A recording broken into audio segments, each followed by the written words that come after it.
So tell me your name, where you're from, and where you're living, and all that fun stuff.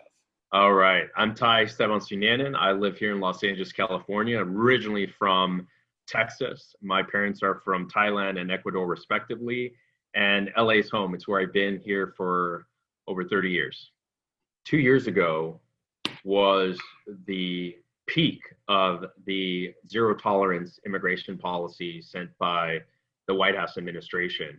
And West Hollywood, being the progressive creative city that it is, decided to take a very public denunciation of it, rightly so. And they invited me as a guest speaker because at that time I had already been to the border nearly about 7 times, working with the families, working with the children, working with attorneys and the ACLU.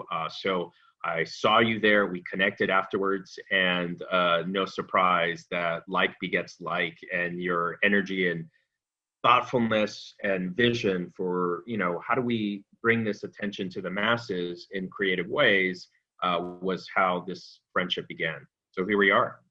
So after we met, I was so devastated because what happened was the press was using the term concentration camp for kids. But when I met you and that whole thing was happening around the United States, I took the initiative to take Won't Be Silent and have it translated into Spanish. Mm-hmm. I'm wearing this for you. Look at that. Yeah, love it. Love it. So good. So good. Anyway, so it became part of this journey for me that you jump kick. Talk a little about what you did when you went to the border, what you saw, how clear was it that things were like even worse than you were portraying? First of all, Abe, I love you for that. I love you for the work that you do. I love that you do not shy away from the hard, difficult conversations that we need to have. I mean, look at your shirt. I mean, thank you for that. Let's do it for the children. Let's do it for all those who are suffering, who don't have the ability, opportunity to gain access to what you and I have today. Right. I personally have been to the border 9 times. When I say border, it's border between southern states and Mexico. So I've been to the San Diego border. I've been to the border in Texas. There is a hotspot city called McAllen, Texas. It's a southern border city in Texas. And what I saw firsthand was devastating and deplorable.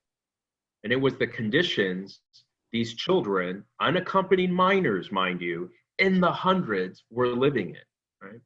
So in 2017, the zero tolerance policy was kind of a hush-hush policy, really didn't come into fruition and become official until May 2018.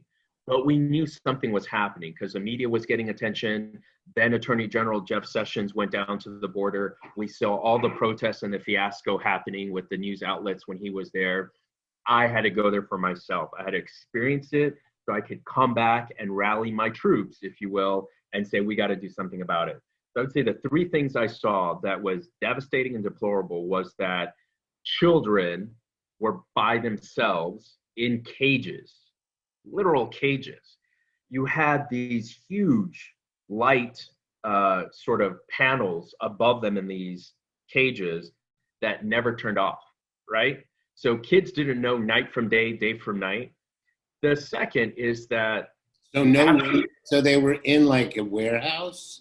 Yes, they were in these warehouse-type detention centers. The second is no food. So if it wasn't for churches and nonprofits like the Salvation Army, these kids weren't getting fed, right? And the third was zero contact with their parents. Everyone who's experiencing this pandemic around the world knows what isolation feels like, knows what no contact with the outside world feels like. Imagine being a kid, right? Who doesn't understand what the heck is going on around the world, whose parents came here for a better life because they believed in the American dream. They were separated at the border, and then they're experiencing this trifecta of nonsense. I saw that firsthand. The other thing I saw that is worth noting and sharing with the world was at these border locations, you had a lot of the porta potties that were set by the US government officials and ICE. They removed the front door of these porta potties. So when women or girls or any female or male went to the restroom, a lot of them were accompanied by another female, if you will, to sort of stand guard so that they could have some privacy. Wow. Where's the human decency in that? When I saw that, it blew my mind. And at that point, I wasn't sad anymore. I was angry, right? So you separated kids and then you don't give them the decency to use the restroom in private. What are they going to do in a porta potty? Where I'm at in life is how do we show compassion for ourselves and then those around us?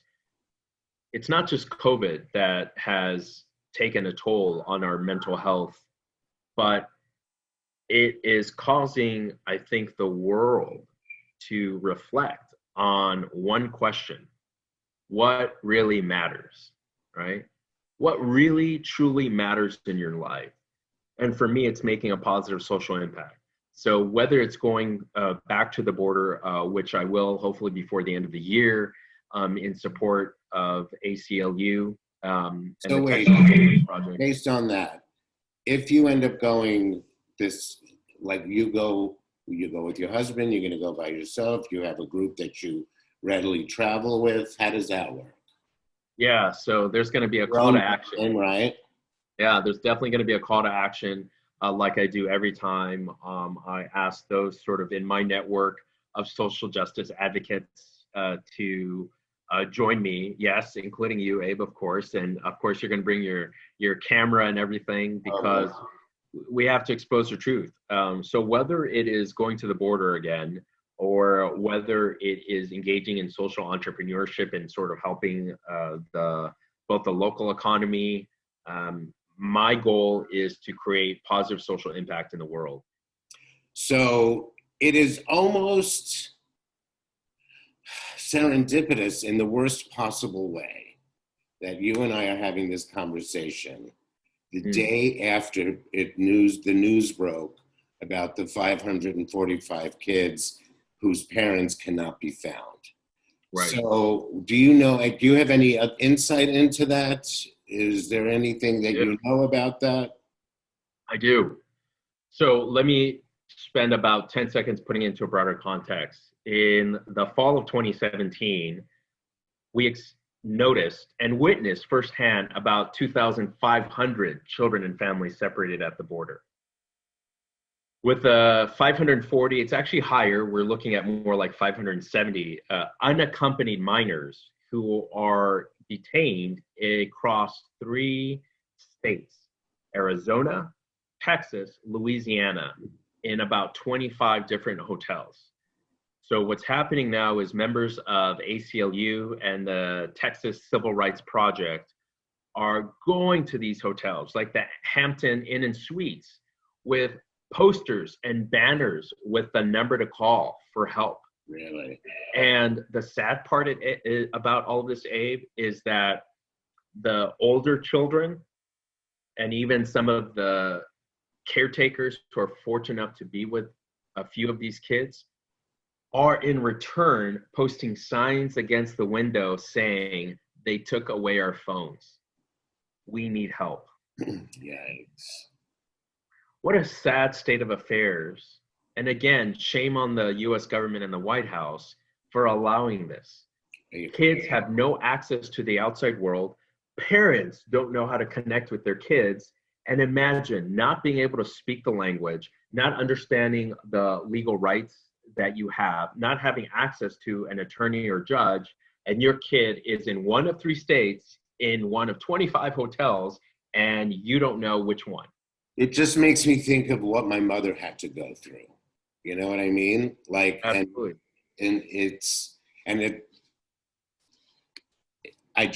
me do this. I just think that there's, it's almost like if we don't change regimes in the next 2 weeks,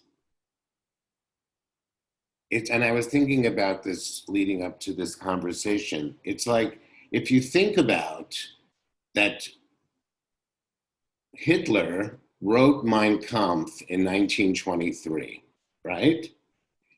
Dachau was built in 1933.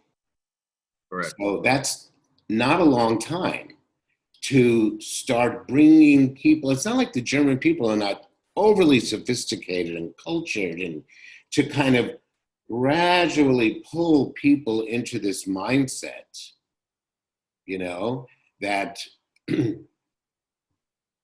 that would make it so that, like, look at all the people that follow Trump, right?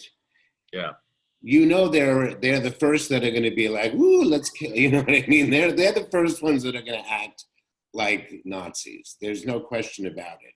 But it's going to be over time that you start. That's why if he wins, this is the trajectory. And not only that, it was 2012 when he started saying. When was it? Even earlier, when Trump was saying Barack Obama was an immigrant and he wasn't born in America. Right.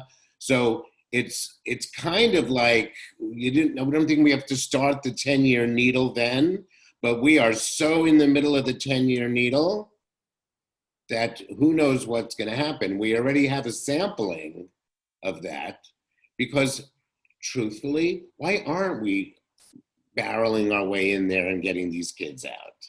You know what I mean? We're all guilty in terms of complacency when it comes to something as intensely horrifying as that, you know? So that's what scares me the most. The fact that we can have 545 kids in a prison of some sort, or a cage, whatever you want to call that. But if given the freedom to continue the way the GOP has been going, it's going to be not only the 545 kids. We're talking about the DACA kids. Yeah. You know, the numbers are going to grow fast. So, as you look at some of these weird countries that are putting gay people away too, you know. So yeah. Anyway. You're absolutely right, Abe. And let's call it what it is. It's a shit show. Fascist governments and dictatorships have been on the rise in the last 100 years. So in our lifetimes, right? We're not talking about a sort of archaic history. We're talking about in our lifetimes. And you're right. We're not only halfway through, I would argue that we're actually there. We have hot spots across the United States, right? The White House has only allowed this to accelerate, right? Intolerance or racism, fascism, right? This idea that there should be a one race supremacy or one way of thinking or one way of being has allowed fake news to go on the daily. And that's the issue that we're experiencing, right? So let me tell you the twofold overarching big picture problems that make supporting these migrant children a challenge for us, right? One is that we are overwhelmed by this COVID-19 pandemic. The second is that we are overwhelmed by the economic downturn. So what that means is there's this collective numbness, right? The human DNA will retract if we feel like we have to go into survival mode, right? So self-preservation will always overwhelm our senses and our sensibility to going into action, right?